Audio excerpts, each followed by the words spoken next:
তার মতো আর কেউ নেই। আমরা অনেক সময় চিন্তা করে দেখি না, ইসলামের যে সৃষ্টিকর্তার সংজ্ঞা দেয়া হয়েছে সেটা কত সহজ এবং যুক্তিযুক্ত। আপনি যদি আজকে একজন খ্রিস্টান হতেন, তাহলে আপনাকে কি বিশ্বাস করতে হতো? দেখুন, প্রথম মানুষ আদম আল্লাহর নির্দেশ অমান্য করে এমন এক মহাপাপ করেছিলেন যে তার পাপের জন্য তারপরে সমস্ত মানুষ জন্ম নিয়েছে পাপী হয়ে। এমনকি আপনিও জন্ম নিয়েছেন এক বিরাট পাপ নিয়ে। 1000 বছর ধরে সেই পাপ জমতে জমতে এত বিশাল হয়ে গিয়েছিল যে সেই মহাপাপ থেকে মানবজাতিকে মুক্তি দেওয়ার জন্য স্বয়ং সৃষ্টিকর্তাকে মানুষ রূপে পৃথিবীতে এসে মানুষের হাতেই জীবন বিসর্জন দিতে হয়েছে। এখন যদি প্রশ্ন করেন, আদম পাপ করেছে বলে আমাকে কেন তার পাপের বোঝা নিতে হবে? আমি কি দোষ করেছি? অথবা পাপ তো করা হয়েছিল সৃষ্টিকর্তার বিরুদ্ধে। তাহলে সৃষ্টিকর্তা কি শুধু বলতে পারতেন না, হে মানবজাতি, যাও, আমি তোমাদের মাফ করে দিলাম? ব্যাস, কি দরকার ছিল তার মানুষ হয়ে পৃথিবীতে এসে মানুষের হাতেই মার খাওয়ার? আপনি কোনো উত্তর পাবেন না। চিন্তা করে দেখুন, আমাদের ইসলাম ধর্ম কত সহজ, কত যৌক্তিক। আমরা সমগ্র বিশ্বজগতের সর্বোচ্চ ক্ষমতাবান একমাত্র সৃষ্টিকর্তার কাছে সরাসরি প্রার্থনা করি, কোনো মাধ্যম, কোনো ধরনের তদবির ছাড়া। তাকে ছাড়া আমরা আর কোনো মানুষ, কোনো দৈব সৃষ্টির কাছে কোনো প্রার্থনা করি না। আমরা প্রত্যেকে জন্ম হয়েছি নিষ্পাপ হয়ে, এবং আমরা প্রত্যেকে আমাদের নিজ নিজ কাজের পরিণাম পাব। আমাদের পরমপ্রভু আমাদের সম্মান দিয়েছেন যেন আমরা সরাসরি তাঁর সাথে যে কোনো সময় কথা বলতে পারি, সরাসরি তাঁর কাছেই চাইতে পারি। তাকে সরাসরি ডাকাটা তিনি এতই পছন্দ করেন যে তিনি গভীর ভালোবাসায় বলেছেন, হে মুহাম্মদ, যখন আমার বান্দারা তোমাকে আমার ব্যাপারে জিজ্ঞাসা করে, বলো, নিশ্চয়ই আমি কাছেই আছি। আমি তাদের প্রার্থনায় সাড়া দিই যখন সে সরাসরি আমাকে ডাকে। তাই তারা যেন আমাকে ডাকে এবং আমার ওপরেই ঈমান রাখে, যাতে করে তারা সঠিক পথ পেতে পারে।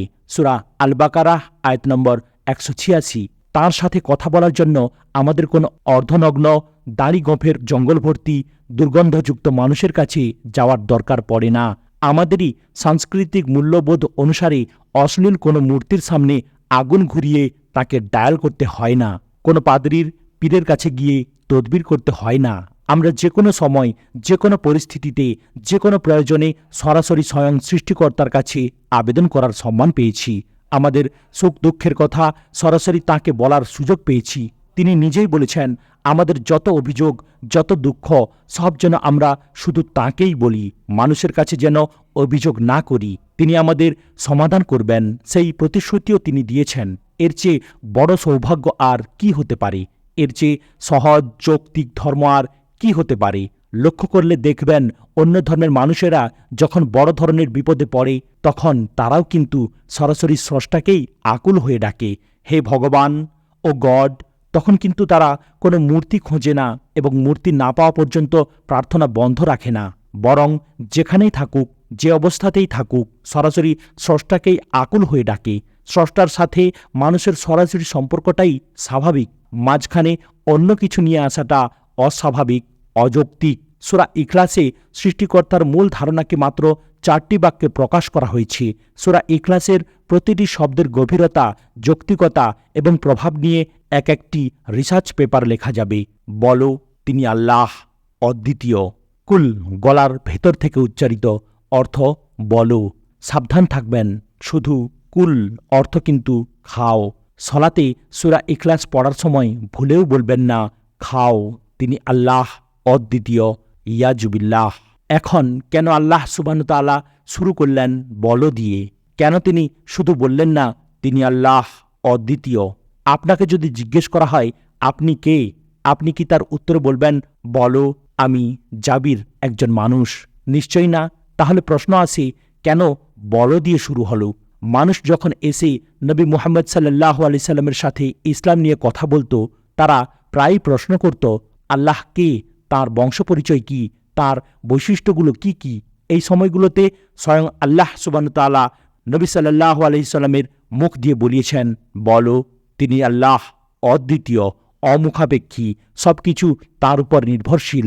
তিনি কাউকে জন্ম দেননি এবং কেউ তাঁকে জন্ম দেয়নি। তাঁর সমকক্ষ আর কিছুই নেই। সূরা ইখলাসে তাওহীদের ব্যাপারটি এত স্পষ্ট এসেছে যে একে কোরআনের 1/3 মর্যাদা দেয়া হয়েছে। এবার আসি দ্বিতীয় শব্দে হুয়া, তিনি। কেন আয়াতটি শুধুই বলো আল্লাহ সুবহানাহু ওয়া তাআলা অদ্বিতীয় হলো না? কেন এখানে তিনি যোগ করা হলো?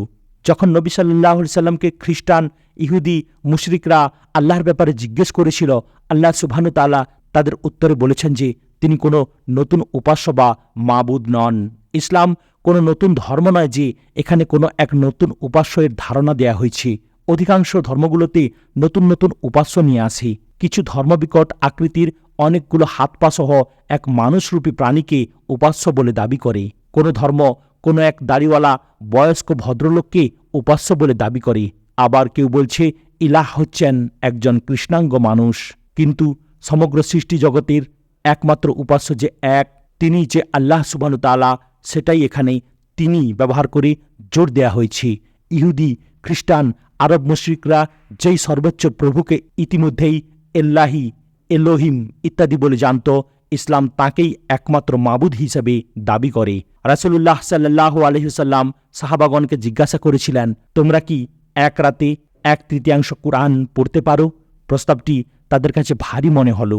তারা উত্তর দিলেন, হে আল্লাহর রাসূল, এ কাজ আমাদের মধ্যে কে করতে পারবে? তিনি বললেন, কুলহু আল্লাহু আহাদ আল্লাহুস সামাদ, অর্থাৎ সূরা ইখলাস কুরআনের 1/3 সমতুল্য।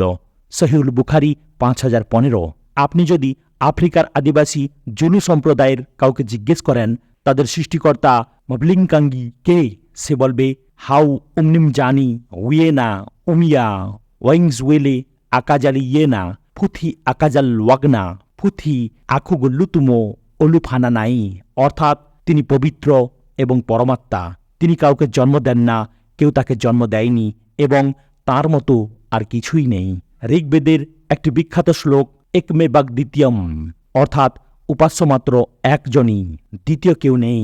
বাইবেলেও আছে আমি ঈশ্বর আর কেহ নয়, আমি ঈশ্বর আমার তুল্য কেহ নাই। এই মিলগুলো থেকে বোঝা যায় ইসলামে উপাস্য সম্পর্কে যা বলেছে তা ছিঁটে ফোঁটা হিসেবে হলেও অন্যান্য কিছু ধর্মে থেকে গেছে। তবে সেখানে বিকৃতির তোড়ে সত্যের মধ্যে অনেক মিথ্যা মিশে গেছে। আল্লাহ শব্দটি দিয়ে আল্লাহ সুবহানাহু ওয়া তাআলা ঘোষণা দিলেন যে তাঁর নাম হচ্ছে আল্লাহ। মক্কাতে ইসলাম প্রচারের সময় মুসলিমরা প্রথম এই নামের প্রচলন করেছেন এমনটিও নয়। মুশরিকরা আগে থেকেই তাদের প্রধান ইলাহকে আল্লাহ নামে ডাকত। এমনকি আরবিভাষী খ্রিস্টান এবং ইহুদিরাও তাদের সর্বোচ্চ উপাস্যকে আল্লাহ বলেই ডাকে। এই আয়াতের শেষ শব্দটি হচ্ছে আহাদ, যা এক অসাধারণ শব্দ। মানুষ যতই কল্পনা করুক না কেন, তারা কখনোই এক বলতে এমন কিছু কল্পনা করতে পারবে না যা পরম অসীম, এক, যাকে কোনো ছোট ভাগে ভাগ করা যায় না, যার কোনো তুলনা হয় না, যা অদ্বিতীয়। এই শব্দটা শুধু আল্লাহর ক্ষেত্রে প্রযোজ্য, কারণ কাজ এবং গুণে একমাত্র তিনিই পরিপূর্ণ সত্তা। আল্লাহুস সামাদ, অমুখাপেক্ষী, সবকিছু তাঁর উপর নির্ভরশীল। আস-সামাদ আরেকটি অদ্ভুত শব্দ যেটা পুরো কুরআনে মাত্র একবারই এসেছে। এর অর্থগুলো হলো: 1. বিপদে পড়লে আপনি যার কাছে যান। 2. যার কাউকে দরকার নেই, যিনি অমুখাপেক্ষী। 3. যার ঊর্ধ্বে কেউ যেতে পারে না। 4. যার কোনো ভুল ত্রুটি নেই। 5. যাকে আপনি আপনার জীবনের লক্ষ্য হিসেবে ঠিক করেছেন। এই সমাদ শব্দটির সবগুলো অর্থ ভালোভাবে লক্ষ্য করলে আমরা অনেক ধরনের শিরক থেকে দূরে থাকতে পারি। প্রথমত, সমাদ আমাদের বলে যে বিপদে পড়লে আমরা যেন কোনো মূর্তি, দেবতা, পীর, মাজারের কাছে না যাই, কারণ তারা সমাদ নয়, বরং আল্লাহ হচ্ছেন আস-সামাদ। দ্বিতীয়ত, আপনাকে কোনো বিপদ থেকে রক্ষা করার জন্য বা চাকরি ব্যবসা আরও ভালো করার জন্য আপনার গায়ে কোনো তাবিজ, ব্রেসলেট, পৈতা লাগানোর দরকার নেই। আল্লাহ যদি চান তিনি আপনাকে সবই দিতে পারেন, ওইসব জড়বস্তুর সাহায্য ছাড়াই। আপনার ভাগ্য তাড়াতাড়ি পরিবর্তন করে দিতে ওইসব জড়বস্তু আল্লাহ সুবহানাহু ওয়া তাআলাকে বাধ্য তো দূরের কথা, সাহায্যও করতে পারে না। আল্লাহ সুবহানাহু ওয়া তাআলার কোনো সৃষ্টির কাছ থেকে সাহায্য নেওয়ার কোনো দরকারই নেই, কারণ তিনি সমাদ। তৃতীয়ত, আল্লাহর ঊর্ধ্বে কেউ নেই। কখনো বলবেন না ডাক্তার সাহেব আমাকে বাঁচান, কারণ ডাক্তার সাহেব আপনার প্রাণের মালিক নন, তিনি আপনাকে বাঁচাতে পারবেন না। শুধু আল্লাহ সুবহানাহু ওয়া তাআলা পারবেন আপনাকে বাঁচাতে। লাম ইয়ালিদ ওয়ালাম ইউলাদ, তিনি কাউকে জন্ম দেননি এবং তার জন্ম হয়নি। খ্রিস্টানদের জন্য এই আয়াতটি বিশেষভাবে দরকার, কারণ তারা মনে করে সৃষ্টিকর্তা মানুষরূপে জন্ম নিয়েছিলেন, যাকে তারা যিশু ডাকে, যাকে তিনি পরে তার কাছে তুলে নিয়েছেন। যিশু এখন আল্লাহর ডান পাশে বসে আছেন, অপেক্ষা করছেন মানবজাতির বিচার করার জন্য। খ্রিস্ট ধর্মের এই তত্ত্ব যে ভুল, সেটা এই আয়াতটি প্রমাণ করে। এছাড়াও অন্য ধর্মের অনুসারীদের মাঝে সৃষ্টিকর্তার জন্ম নেওয়ার নানা ধরনের রূপকথার গল্প শোনা যায়। সেগুলো যে সবই ভুল, তা আল্লাহ সুবহানাহু ওয়া তাআলা এখানে স্পষ্ট করে বলে দিয়েছেন।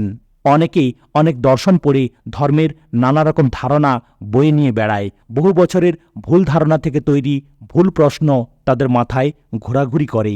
সূরা ইখলাস হচ্ছে মন এবং মগজকে পরিষ্কার করার জন্য এক চমৎকার নিরাময়। কিন্তু তারপরেও দেখবেন অনেকেই প্রশ্ন করে, যদি সব কিছুর সৃষ্টি হয়, তাহলে সৃষ্টিকর্তাকে কে সৃষ্টি করল?